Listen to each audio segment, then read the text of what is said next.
So today what I'm going to be talking about is beginning to talk about several contemporary approaches to the scientific study of morality and link them up with some historical philosophical perspectives as well.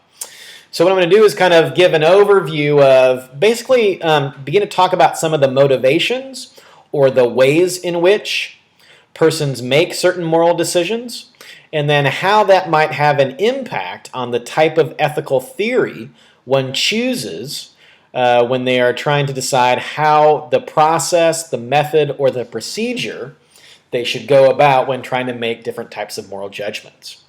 So we'll start off talking a little bit about kind of the two sides of the coin in terms of where our moral decision making or our moral judgments really come from. And there's kind of two related questions here. There's both the more descriptive question in terms of what, for humans, what do they typically use when they make moral judgments? But then there's also the normative question in terms of how should people, what's the best way persons should make moral judgments or moral decisions. And we'll kind of talk through this just a little bit. Now, last time I introduced as one of the primary areas of ethical theory, Immanuel Kant's deontological approach to ethics. And this is based on the assumption that persons should make moral, or an ethical theory should be primarily about rules or values that constrain moral behavior. Kind of in some ways similar to the Ten Commandments. So the Ten Commandments gives us an external measure that we can use to judge whether or not particular actions are actually right or wrong. Now, what's important for the deontological approach to ethics is this idea that moral principles or moral rules should be based on rationality, meaning to decide what one should do morally, they should use their reason in their development of what is right and wrong. Now, deontological approaches to ethics comes from this idea of duty. And the idea behind duty is that persons have a duty to the moral law. Persons have a duty to the moral law. And so the way in which we should describe this moral law is through reason, meaning that we should use our reason to figure out what types of laws, what types of rules we should follow based on the categorical imperative. The categorical imperative gives us universal principles of conduct, and it gives us moral laws based on rational principles that are universally binding. And by universally binding, Kant thought we could find those moral laws that are universal, that apply to all different kinds of persons, whether that be things like not murdering or not breaking one's promises or different things of that nature. But the main thing I want you to highlight here is that for Kant, what's important is reason. Reason is the avenue we should go about in trying to make moral judgments. Now, the flip side of this coin, or the other way to kind of think about this, is based on the work of David Hume. David Hume, as we talked about in other lectures, is a philosopher. His dates are 1711 to 1776. And his ethical theory was this idea of sentimentalism. And what Hume argued is that moral distinctions are not derived from reason, but from emotion. And because he thought that moral judgments have a motivational quality to them, meaning that we're motivated to do certain things or to avoid certain things. We're motivated to assign virtue or vice to different sorts of things. And thus, it's our emotions that actually enable us to evaluate the difference between right and wrong. So for Hume, what Hume wants to argue is that it's actually emotions that make up most of our moral judgments, meaning we feel something to be right or wrong. One kind of example of this is if you were, say, at a playground and you were watching a father and his daughter on a swing set. And suddenly the daughter actually fell down off of the swing set, and the father pointed at her and laughed. Now, for the most part, most people would feel a sense of revulsion at that action because that father was acting in a way that was so morally unpraiseworthy, meaning he was being mean to his own daughter. And so what Hume thought is that what happens most of the time is we observe things and we feel certain things about what it is that's happening, and it's that feeling that directs us towards whether or not something is morally right or morally wrong. So in another case, if we would have observed the father who saw this daughter, if he kind of stopped what he's doing, scooped the girl up, and gave her a kiss, tried to comfort her, that would have produced in us a good feeling. And it's that feeling that directs us towards the moral judgment of that's a good thing to do. It's good to care for people when they're hurt, especially if they're our daughters. Whereas in the first example, if the father's daughter had fallen off the swing and laughed at her, we would feel this feeling of badness or of ick, if you will. And it's that feeling that directs us towards to say that that is not a morally good thing to do. There's something wrong with that particular moral action. All right, so that kind of sets us up on a trajectory to think about the two ways in which it might be that we go about making moral judgments or making moral decisions. Meaning, is it our emotions that are the primary motivating factor? Is it where our moral judgment really lies? Or is it reason? Do we primarily use reason when we make certain types of moral judgments? Now, for this next example, I'm going to kind of read through this particular story, and I want you to think about what is going on or how you would make a moral judgment about whether what happens in this case study is morally good or morally bad. Okay, so here's the case study. Julie and Mark are brother and sister. They are traveling together in France on summer from college. One night, they're staying alone in a cabin near the beach. They decide that it would be interesting and fun if they tried making love. At the very least, it would be a new experience for each of them. Julie was already taking birth control pills, but Mark uses a condom just to be safe. They both enjoy making love, but they decide not to do it again. They keep that night as a special secret, which makes them feel even closer to each other. So, what do you think about that? Was it okay for them to make love? So maybe take a second, get some of your own thoughts on this, and see kind of how you feel. You can even pause for a second if you want to take a moment and try to decipher what you think. Now, what's interesting is they've done research on this kinds of study. And of course, most people would say that this is morally wrong. This brother and sister should not have performed this particular act.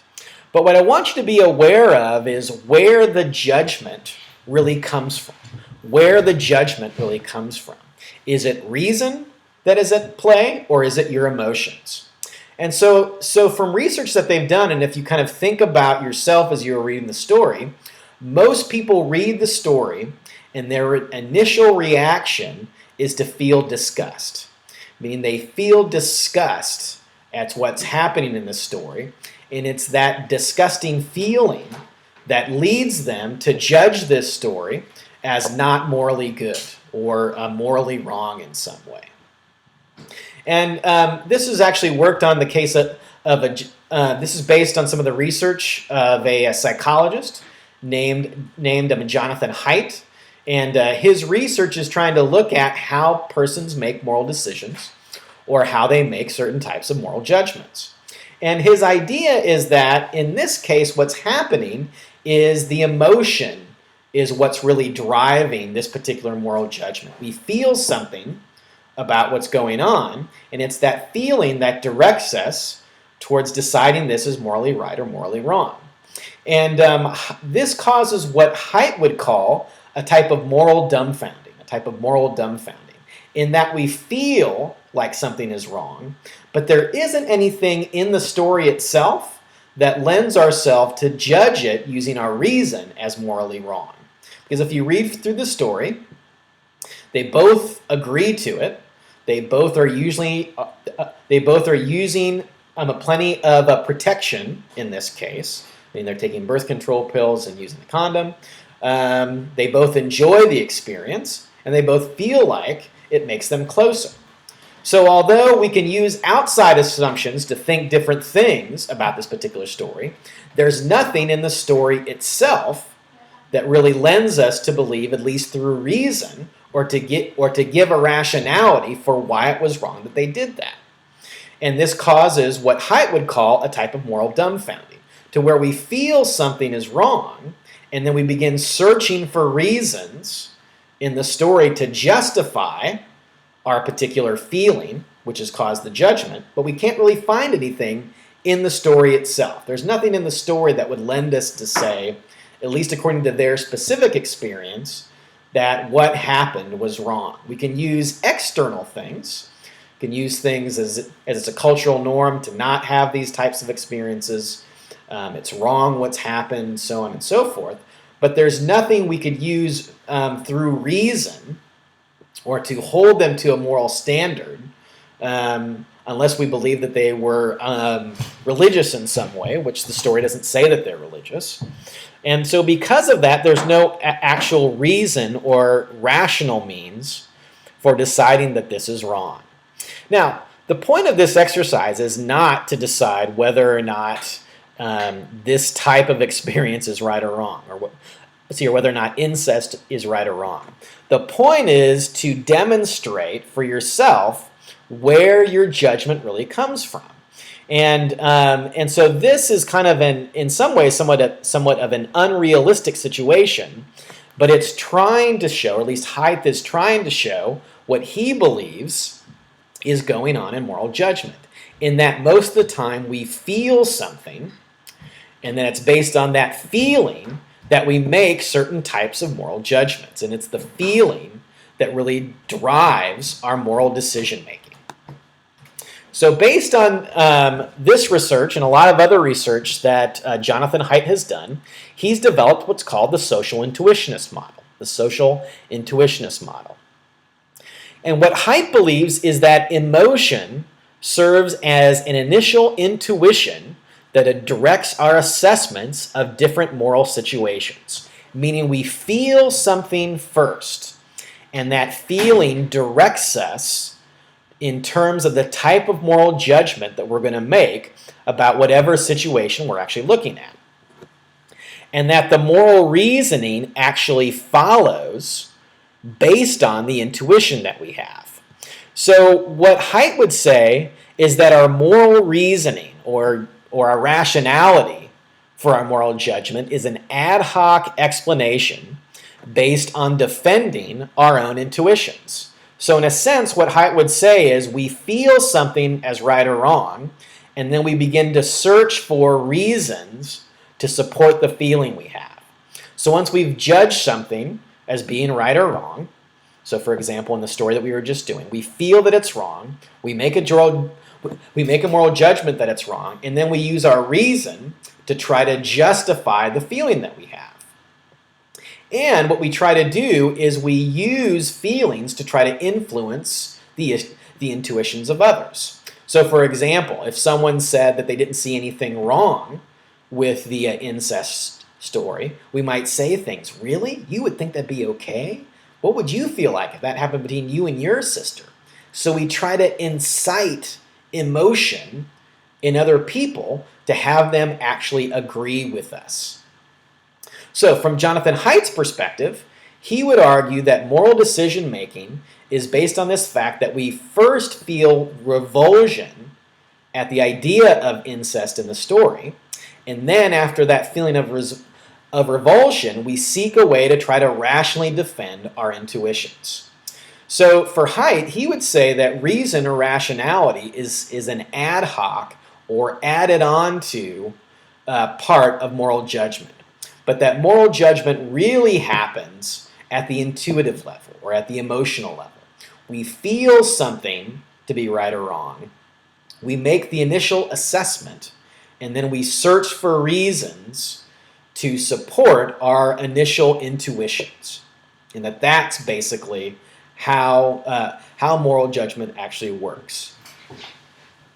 Okay, so now for this next slide, I'm going to talk about a slightly different situation. We're going to talk about a different neuroscientist named Josh Green and talk about his perspective, which is a little bit different from Jonathan Haidt's view.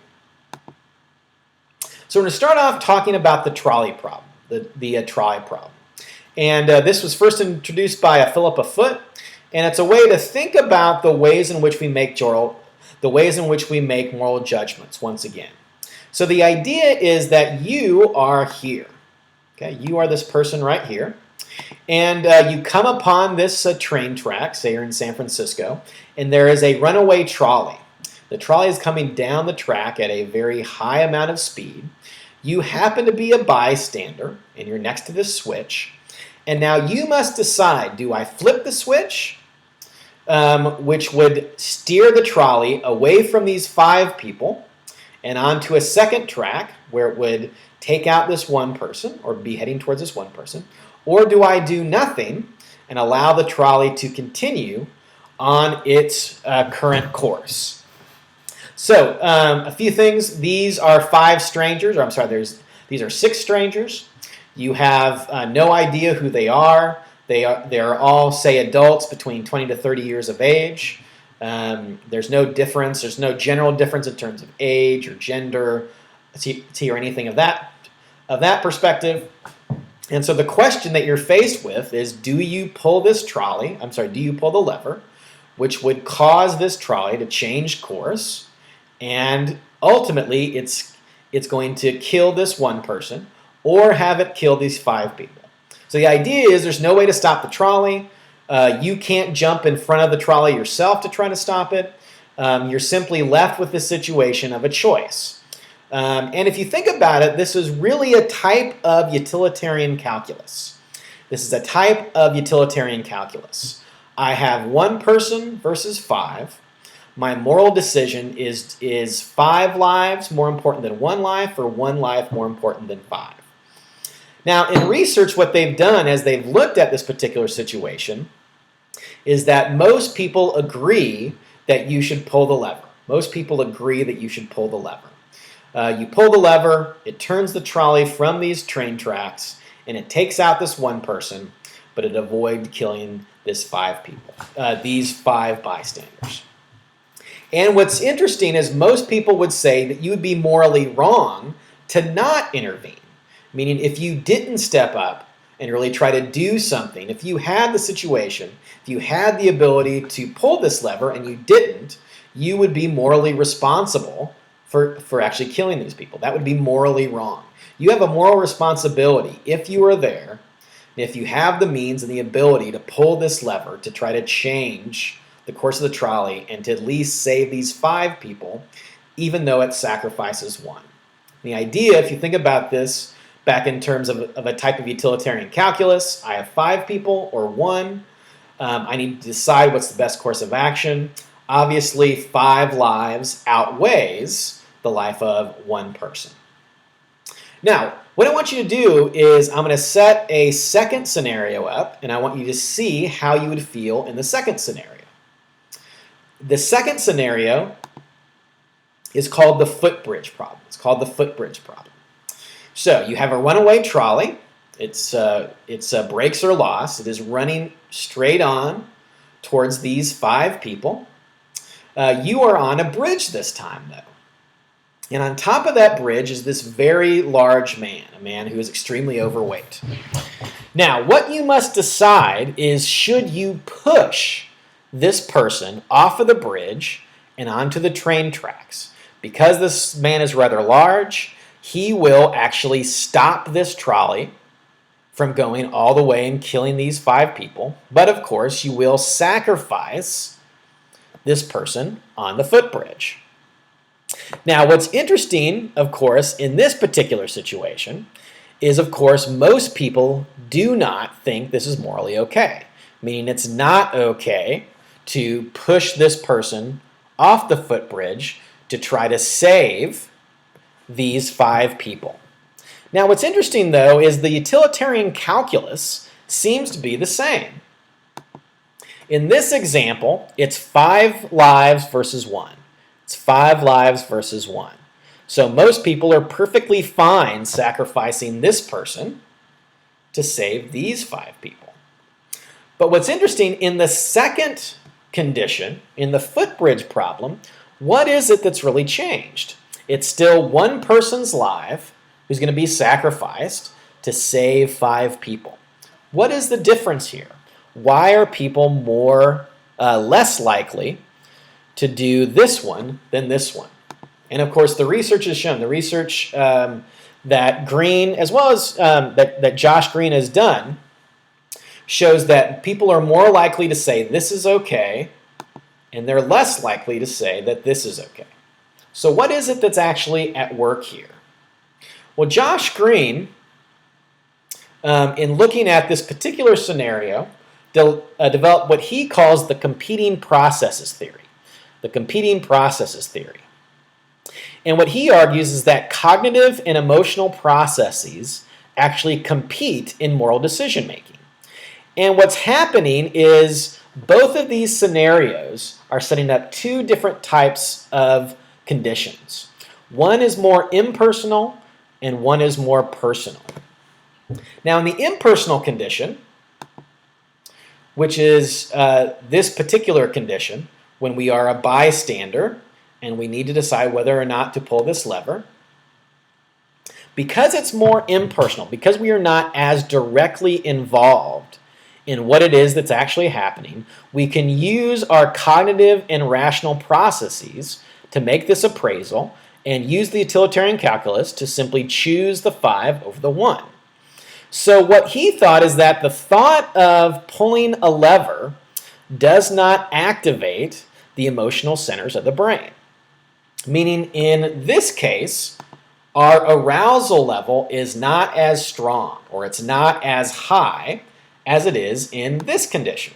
So this condition, Green would say, this is what he would call personal condition.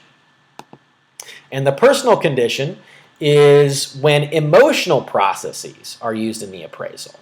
So the thought of pushing someone is more emotionally engaging, and in a sense, that emotion overrides our ability to do the utilitarian calculus. Now, there's kind of other reasons that are involved here. So in this case, we're much more directly involved, meaning we're much more directly responsible for this individual's life, whereas in this one, it's more of an indirect responsibility. We are not actually taking out a knife. We are not directly murdering this person. We're simply pulling a lever. Whereas in this case, it feels much more personally responsible. Many people believed that when asked about the footbridge problem, that this would be a form of murder. If I push this person off the bridge, I'd be essentially murdering this person. Whereas for some reason, people did not think that this was murder. Because because in this case, this person is not directly responsible for what it is that's actually occurring in this particular instance. Whereas this one is. So for Green, what he thought is that what happens in moral judgment is depending on the amount of emotionality that's involved in the type of moral judgment I'm making, that is what pushes and pulls us towards different types of moral decision making. And what's interesting in his research, what he found is that the personal conditions activates more areas of the brain that are involved in different aspects of emotion, whereas the impersonal condition activates areas of the brain more involved in working memory and not as much emotional centers of the brain. So his thought is, in a way, Kant and Hume kind of duke it out in the brain. And based on the type of situation or context in which a moral decision is made, the context will really stipulate what type of moral decision is actually ultimately made. Josh Green and John Haidt are really trying to demonstrate here is that they're demonstrating the different ways in which we can begin to think about how it could be the case that emotion versus reason is actually involved in different forms of moral decision making. And that different research kind of suggests different types of things. Now, as we stop these ideas regarding moral decision making, another place to look at how persons make moral decisions is to look at the example of exemplars, meaning to look at the example of exemplars. So at this point, what I want you to do is to stop the video and go ahead and look at the other posted YouTube video, which is on the story of Wesley Autry. All right, so once you've done that, and you can either Google YouTube. Either on YouTube you can Google Wesley Autry, and you'll find a short clip from CBS News. And what's interesting about Wesley Autry's case is he actually put his life in jeopardy to save a stranger. So a Wesley Autry jumped into a subway train tracks to try to cover a person who is in danger. And what's really interesting when you think about the case of Wesley Autry is that he later replied that he didn't feel like he did anything that spectacular. He just saw someone who needed help, and he did what he felt was right. So this next section of the lecture is going to be on this idea of, in looking at people who do morally exemplary behaviors, how can we understand where that type of moral exemplarity really comes from? And this is going to lead into a discussion of virtue ethics, Now, moral exemplars have been around really for a long time. One of the most interesting groups were exemplars who rescued other Jews during the Holocaust. And for many of these people, even though they were not of Jewish descent, they risked their own lives to save Jewish persons during the Holocaust. And what's interesting is when you ask these rescuers why they did it, they didn't feel like they'd done anything that extraordinary. They did what they believe any normal person should do. They could not have fathomed or imagined doing anything else but helping these people out. They couldn't have imagined not helping them out. It wasn't even within their repertoire of possible actions to actually take. And so what's interesting is as we continue to think about different types of ethical theories, where do these people really come from? What motivates them to do such morally exemplary behaviors? Why would Wesley Autry risk his own life to try to save someone else?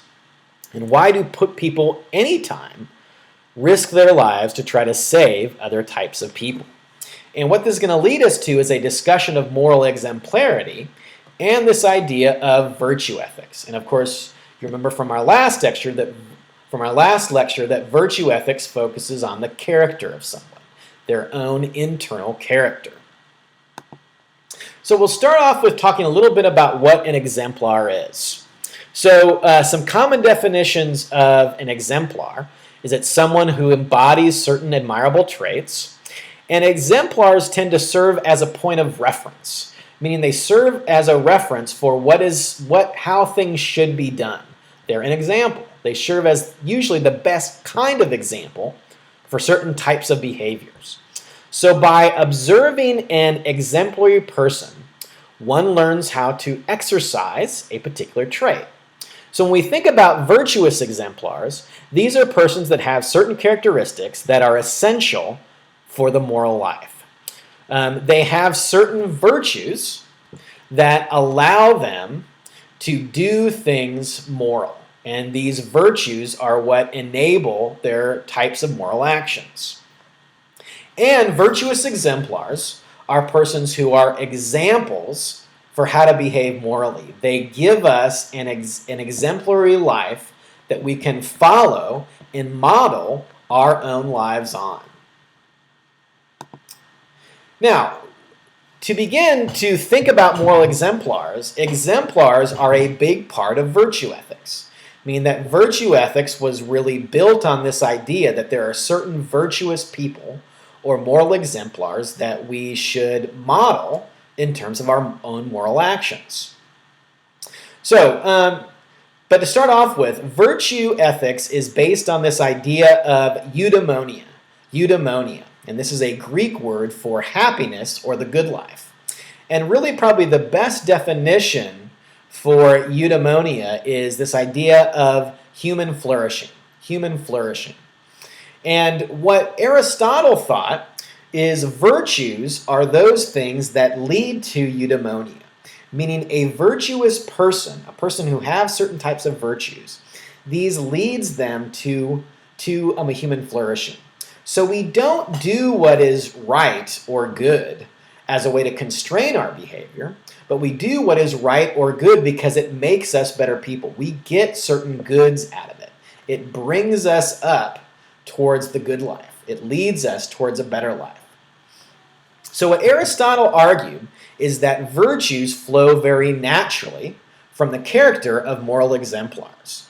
Virtues are things that inhabit the character of someone who is a moral exemplar, to the point of where these virtues become a natural extension of who they are.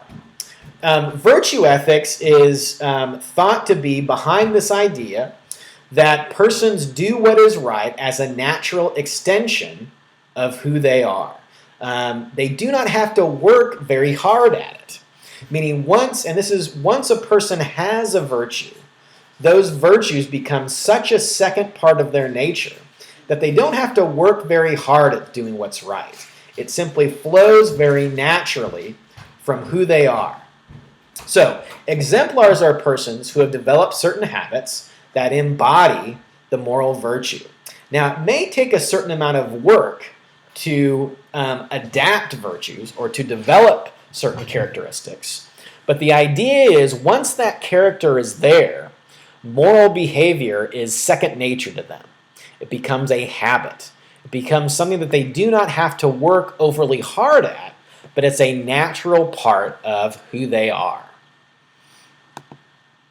So, for Aristotle, acquiring virtue is not like other intellectual pursuits. It requires phronesis, or practical wisdom. So for Aristotle and his understanding of virtue ethics, he argued that virtue isn't really learned like other types of intellectual pursuits, meaning that you don't learn to be virtuous by kind of sitting in a classroom and learning different rules. We really learn to be virtuous through practice. It's something that over time, as we practice a certain skill, it begins to become second nature to us. And the same thing is true in terms of moral action and the acquisition of virtue, meaning that over time, as we practice virtuous behavior, it slowly becomes second nature to us. So Aristotle's thought is that if you want to be good, if you want to be virtuous, start acting like moral exemplars that you see in your society or within your particular community. We practice and we imitate others, and slowly but surely that kind of imitation becomes a natural part of who we are. So for Aristotle, moral behavior and moral action is much more like learning to be better at sports or better at art. If you think about someone who's trying to learn to do a basketball shot or to be accurate with their basketball shot, oftentimes if you think too much, if you overthink your shot, you tend to not do as well at it. And a phrase that they used to use when someone was really shooting well was that they become unconscious, meaning that they're no longer having to think about it, they're just doing what comes naturally. And so Aristotle thought that this is how the moral life comes about. It's through continual practice such that over time, these things or these aspects of virtue become part of our habits, and those habits form natural dispositions to act morally. So in that sense, acquiring virtue is not like the typical classroom learning or other types of intellectual pursuits. It requires what's called phronesis, or practical wisdom. And phronesis is this idea of more of the application of knowledge, knowing when to use your knowledge, not the knowledge in and of itself. So it's more of the wisdom that comes about through experience. And so Aristotle thought that virtues develop over time, they become second nature, and they're dependent upon experience. Over time, as we develop these experiences, we become better at practically judging or using our phronesis to decide what moral action is required given the situation. And of course, for moral exemplars have a well-developed sense of phronesis, or practical wisdom. Over time, they have learned how best to exercise their virtues and to do what is right given a particular situation. So in this sense, it's more of an unconscious process. The consciousness is involved in the development of a virtue, but in the moment, when we act correctly, it's much more unconscious. We much more react. So for Wesley Autry much more reacted to the situation based on his own internal character, much more than thought through it or overthought it.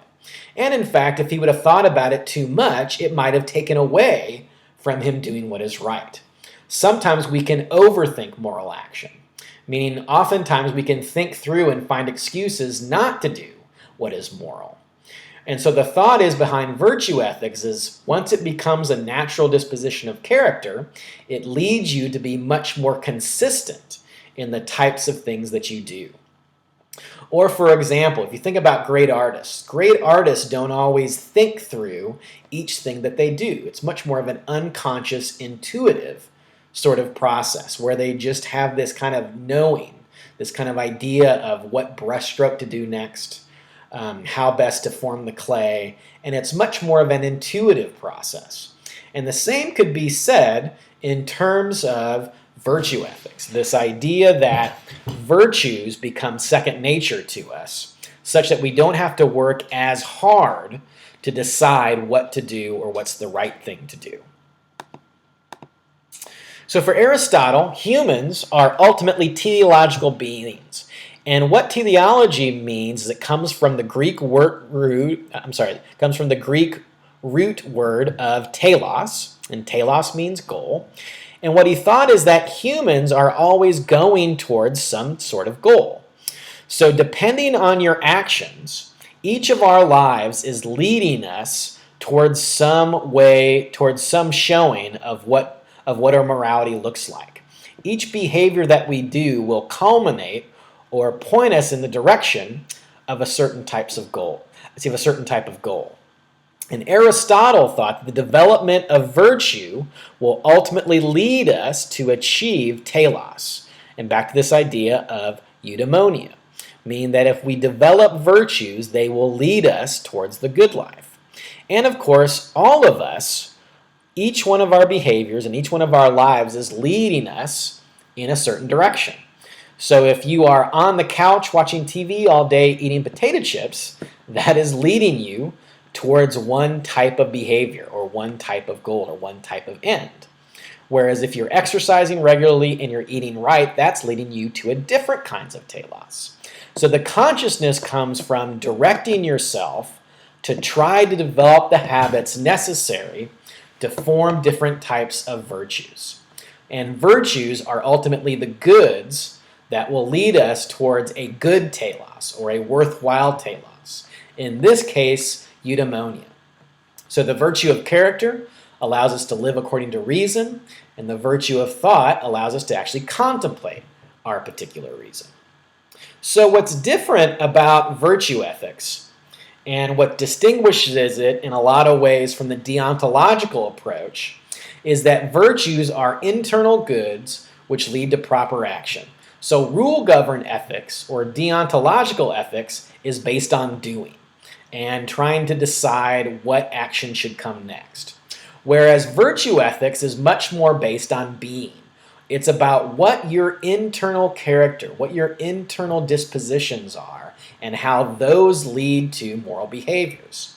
And the thought for a virtue ethicist is the idea that it's better to form the right types of motivations and dispositions towards actions, because that will lead to a much more consistent type of moral action, or it will lead to much more consistency within the moral life. Whereas if you simply focus on right versus wrong actions, there won't be any internal change. There won't be any internal change in your character. Thus, there will not be as consistent, there will not be as much consistency in terms of your moral actions. And the context might cause you to behave very differently than is necessary for the moral life.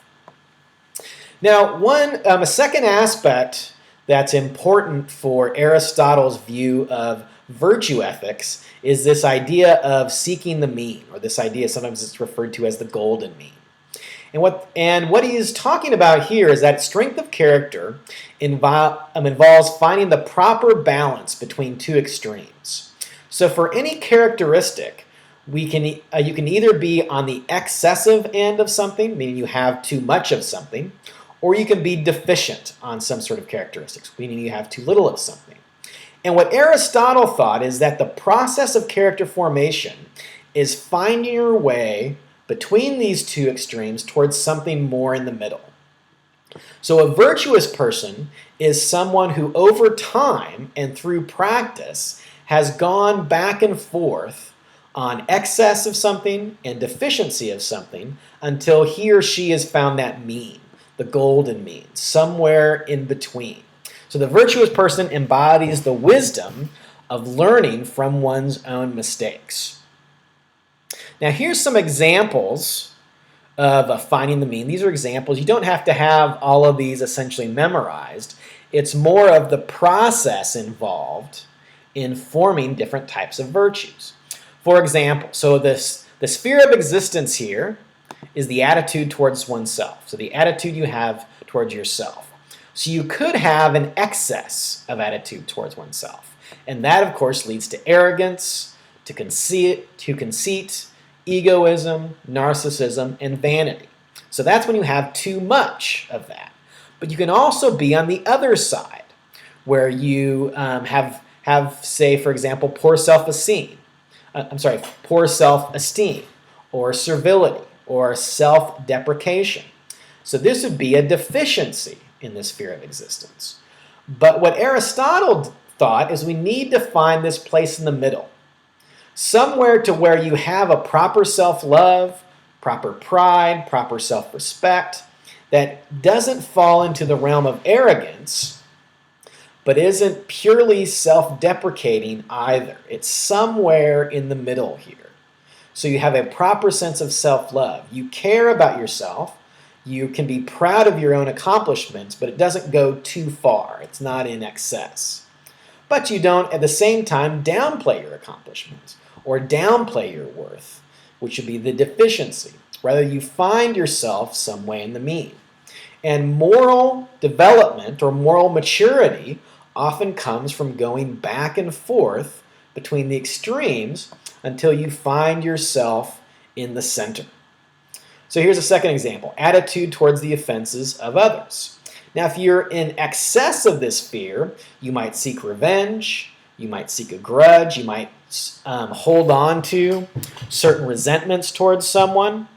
Or on the other side, you might be a kind of doormat, where you just kind of ignore what's been done to you, or you never take offense at anything. Whereas somewhere in the middle would be more of a proper sense of anger, so being properly angry when someone wrongs you in some way, but still willing to offer a certain amount of forgiveness as well as understanding to the situation. And typically the mean is only something that develops over time. It's only something that develops after we have had different experiences. And these experiences are what allow us to really know the proper place, the proper mean between these two. You can kind of look through, if you want to pause the video, you can look at a couple of these different ones. Say, for example, so one final example, our attitude towards our friends. We can become possessive of our friends, which can in a lot of ways kind of move them away from us or keep them far from us. Or we can be too indifferent. We can not really care about their feelings, care about their motivations, or those sorts of things. Whereas somewhere in the middle would be a proper sense of loyalty, a proper sense of care for one's friends. All right, so with moral development, what virtue ethicists are concerned about, especially in the ontological perspective, is that rule-based types of ethical methods might have more of an immature idea of what morality is about. So if we look at the two approaches, rule-based or child conceptions of morality are often external to the person. So if it's all based on rules, if the rules are gone, then supposedly I could act differently. Meaning if my morality is simply a result of rules that are in place, if the rules are gone, then I'll act in any way that I see fit. So the problem with the rule-based approach is that the morality is external to the person. It tends to be either the parents or one's church or one's society that actually causes these things to happen. And it tends to be much more negatively focused. I mean, it's much more about what you shouldn't do than about what you should do. And it's much more, the rules tend to be much more central to this particular perspective. Whereas virtue-based conceptions of morality are much more internal to the person. So it's much more about self-directed. So I do things because internally I believe them to be the right thing to do. Internally, my dispositions set me up to act in accordance with that which is right. And thus, external factors are not as important in the types of moral judgments and the types of moral actions I actually take. So in this sense, morality is much more self-directed. And it's much more positive in that this is the person I want to be, which is once again very consistent with Aristotle. Aristotle thought that living the good life, becoming virtuous leads us to the good life. It's the goods that give us with a more fulfilling life.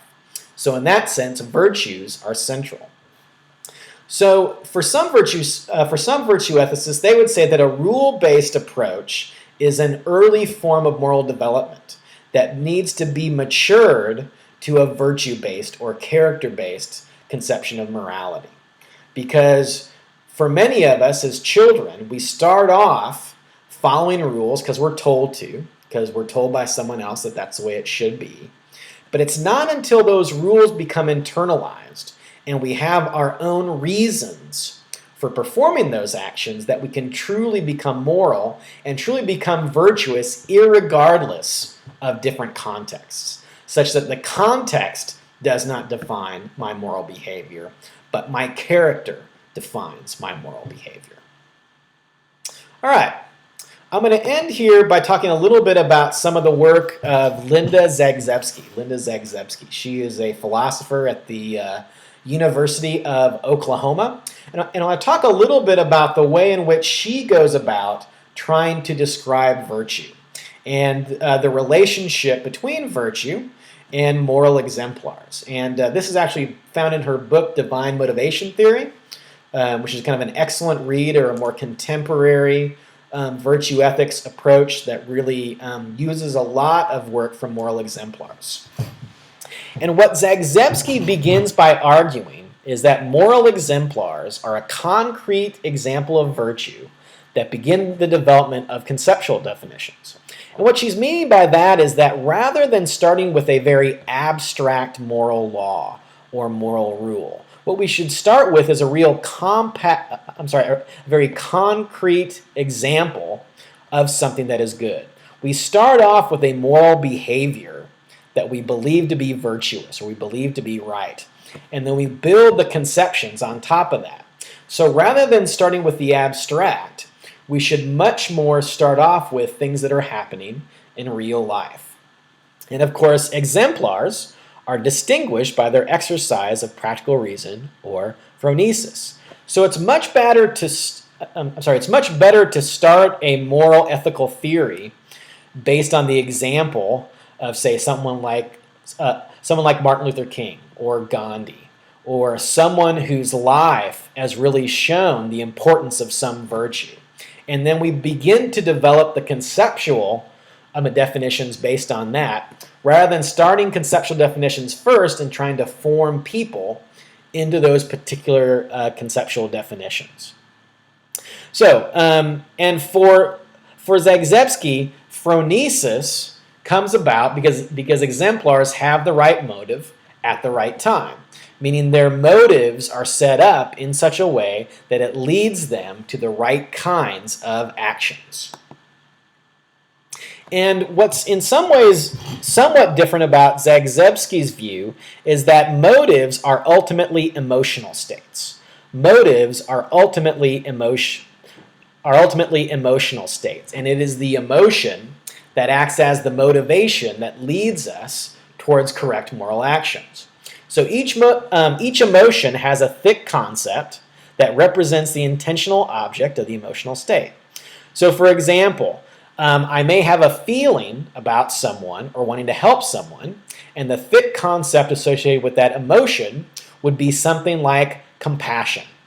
And it's that compassion, the feeling of compassion, that leads me towards the intentional object. The intentional object would be the person that I'm trying to help. So emotions enable a person to see a situation from a particular moral perspective. Meaning I'm seeing an event, I'm seeing something that's happening, and it's the emotion that drives me to want to act, that causes me to want to be, to want to do what's right or to help someone. So I feel compassion first. That compassion leads me to try to help someone who is in need. And the emotions are what really ready us for action. It's the emotions that provide the motivational state for that action that I'm wanting to do. And that's what really sets us up to begin to act morally and begin to act rightly. Now these emotions, over time, as these emotions become much more regular within the life of a moral exemplar, they begin to form the basic dispositions of a person's character. Thus these emotions become more consistent, more stable over time, such that they become a stable disposition of one's character. And those embody their enduring moral traits. And it produces reliability and consistency in one's moral character despite changing context. So if my emotional life has a certain amount of consistency, develops certain types of dispositions towards moral action, that consistency is what sets me up to embody a particular virtue and to act morally, such that each time I am led to do that which is right. So in many ways, Zagzebski's view is more of a developmental perspective on acquiring virtue, such that emotions build up, gain consistency, and form someone's character so that they ultimately naturally do that which is right. Okay, so that's an overview of Zagzebski's view, as well as an overview of virtue ethics. Make sure to read the chapters on virtue ethics from the text, and I will have more to say about it later.